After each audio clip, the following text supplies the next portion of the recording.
Hi friends, Kalyani @7 রান্নাঘরের পক্ষ থেকে স্বাগত। আজকে আমার রেসিপিতে থাকছে ইঁচড় রান্নার রেসিপি। ইঁচড়টাকে ভালো করে ধুয়ে ফ্রেশ করে নিলাম, সাথে দেব আলু 5টার মতন, ওইটাকেও সাইজ করে কেটে ধুয়ে ফ্রেশ করে নিয়ে প্রেসার কুকারে একটা সিটি দিয়ে নিয়েছি। চুলায় পাত্র বসিয়ে দিয়ে দিলাম 4 চামচের মতন সরিষার তেল।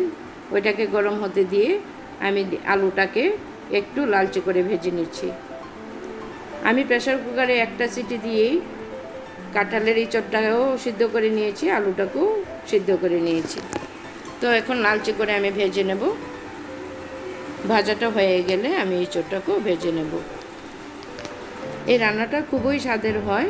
আমি আজকে রেসিপিটা বানাবো আমিষ, পেঁয়াজ রসুন দেব যেহেতু। ভাজা হয়ে গেছে, আমি ভাজাটা তুলে নিচ্ছি।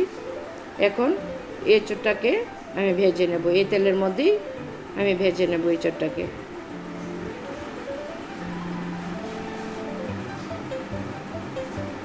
দিয়ে দিচ্ছি এঁচড়টা, এভাবে আমি রান্নাটা করে নিচ্ছি। তো এভাবে আপনারা যদি করতে পারেন আশা করি আপনাদেরও খুবই ভালো লাগবে। আমি এর মধ্যে হলুদ নুন দিয়ে আমি ভেজে নেব। পরিমাণ মতো হলুদ দিয়ে দেওয়া হয়ে গেল, সাথে একটু নুনও দিয়ে দিচ্ছি।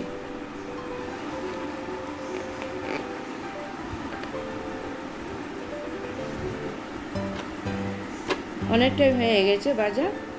কিছুক্ষণ পর পর এভাবে উল্টে পাল্টে দিলে সবটাই ভাজা হয়ে যাবে। তো তুলে নিচ্ছি। আমি এই পাত্রের মধ্যেই রান্নাটা করে নেব।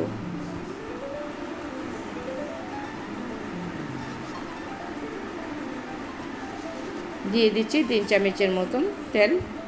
এখন সম্বারের মধ্যে থাকছে 2টো তেজপাতা, মাঝখান দিয়ে চিড়ে দিয়ে দিলাম, আর দিচ্ছি 2টো শুকনো লঙ্কা মাঝখান দিয়ে চিড়ে দিয়ে দিলাম। একটু লালচে করে ভেজে নিয়ে দিয়ে দিচ্ছি একটা লং, 4টার মতন দিয়েছি এলাচি, আর একটা দিয়েছি দারুচিনির টুকরো।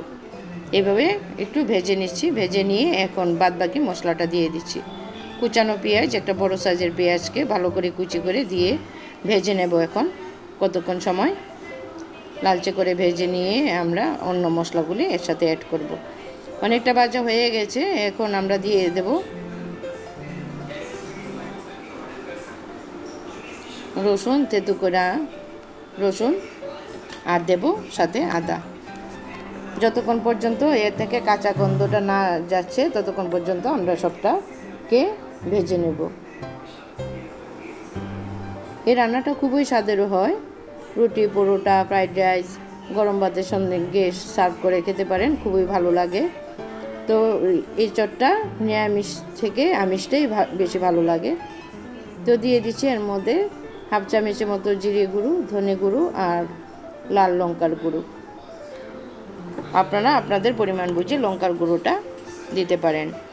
তো আমি ঝালটা পছন্দ করি, এর জন্য লঙ্কার গুঁড়োটা একটু বেশি দিয়েছি। এখন একটু ভেজে নেব, তারপরে আগে থেকে ভেজে রাখা ইঁচড়টা আর আলুটা আমি এর মধ্যে দিয়ে দেব। আবার মশলার সাথে ভেজে নেব কতক্ষণ সময়। এইভাবে রান্না করলে আশা করি আপনাদেরও ভালো লাগবে, তরকারির ফ্লেভারটাও ভালো আসবে।